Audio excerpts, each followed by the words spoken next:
Psychological safety has become a part of basic hygiene now. Earlier you used to say that people look forward to what they are getting compensated for. Um, what's the kind of culture an organization has, whether there is psychological safety or not, is one of the key deciding factor now for anyone to choose which organization one would like to work with. So it's a non-negotiable now. And when you talk about psychological safety, empathy is the tool which ensures that you're able to drive psychological safety, whether it is workplace, whether it is, at our homes as well, or it is colleges, schools. It's important that there is psychological safety. Until and unless people are able to hear someone's story or their experiences or feeling with empathy, you will never be able to really give the right kind of responses needed at a particular point of time or in a particular situation. So, empathy is extremely important when you talk about psychological safety. Now, if we talk about, like when someone walks up to you and says that I went through this, I felt there was this bias against me, this is what was being said and I did not like it, you can come up with 20 counterpoints that there is no bias.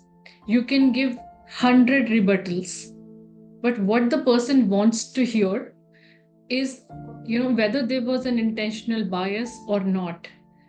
This is how we made you feel, and we are sorry about it. Let us discuss what is it that we can do to make sure that we are not making you feel this way going forward. I have an example to quote here. I remember many years back when I was working with GE, I was doing an investigation where one of the team member had raised this concern that my team has a bias against me.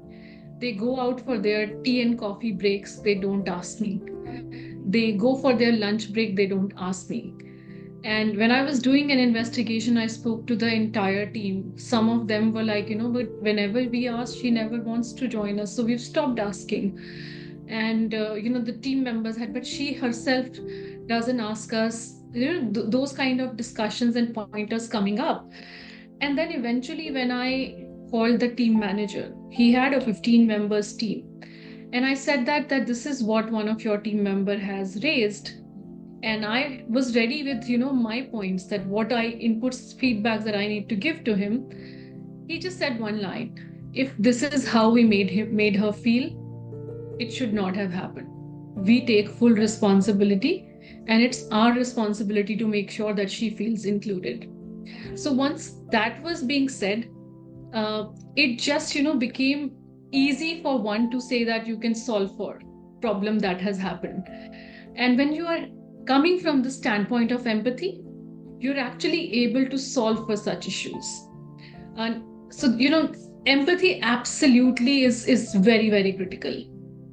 And when you talk about um, psychological safe space and you talk about empathy, I think one important factor in today's work environment is making sure that no matter what the situation is, you are not letting go of respect for the individual.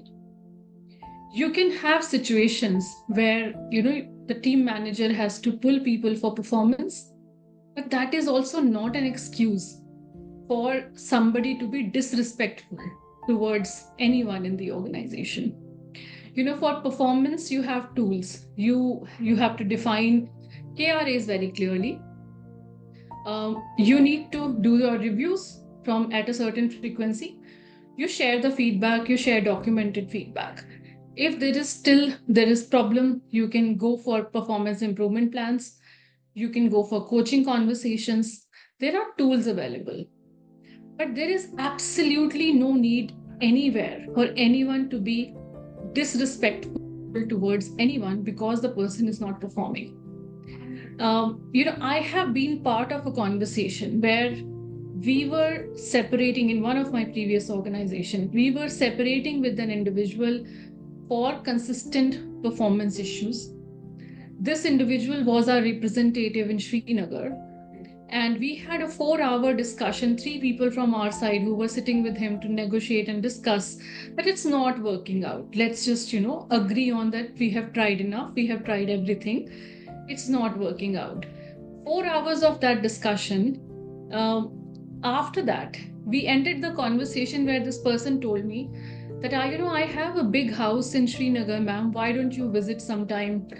We will be happy to host you, because you were not disrespecting the individual in that conversation.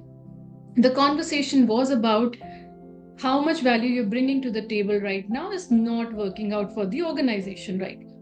So there is, you can have the most difficult conversations also, but not negotiating on the respect for the individual.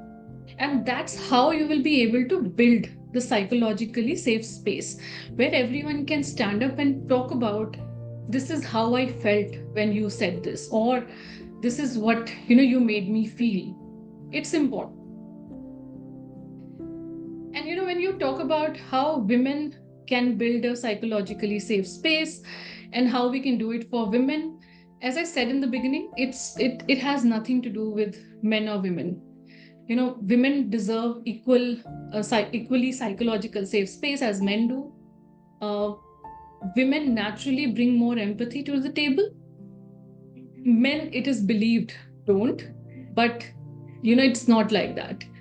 Each one of us, whether you are in a leadership position, you're not in a leadership position, all of us are required to have that empathy, understanding that importance of psychologically safe space, and also then ensuring that we are all respectful towards each other, irrespective of what the work situations would be. There will be difficult work situations, there will be performance issues, but that just doesn't justify not making someone feel right at the workplace.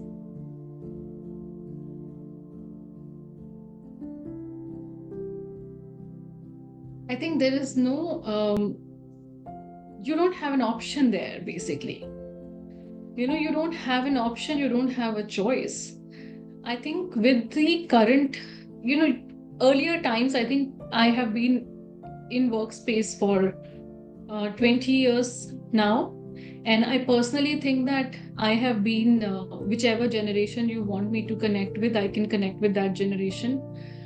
However, when you talk about, current generation and current times, it's not, I was showing it to one of my Gen Z team member that should I be saying this? And he said, are you going to say that because Gen Z is not going to accept non-psychological safe space, so you need to ensure psychologically safe space? But that's the fact that people are now far more demanding. They are going to make their decisions and continue to work for an organization which has the right culture in place.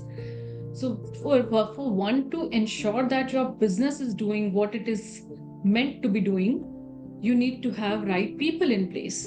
And when you talk about right people in place, right people will stick around with your organization only when you're creating that right work environment.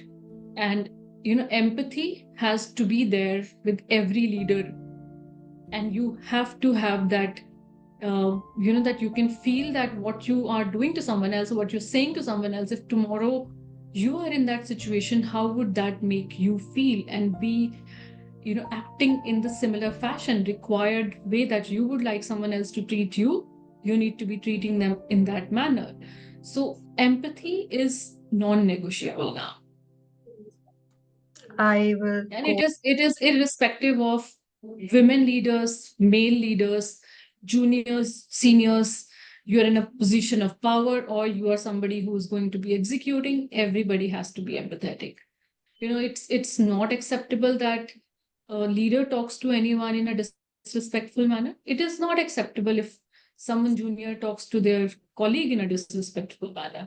And in fact, we have had one example in some time in the past where two colleagues at the same level, starting level, had a conversation which was more personal, but it led to the woman pushing the man on the floor. And when we were investigating this, then somebody wanted to take a softer stand And another person said that had the man pushed the woman in this manner, what decision you would have taken? You should take the same decision, because it is irrespective of gender, it is irrespective of the level.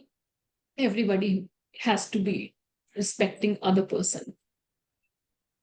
The phase of giving everybody the same stage or the same. Absolutely. Absolutely. That's what it is all about, that inclusion and diversity. You don't have to change anything to fit in. You don't have anything extra being done for you. You don't have anything, any special opportunities being created for you, but equal opportunities.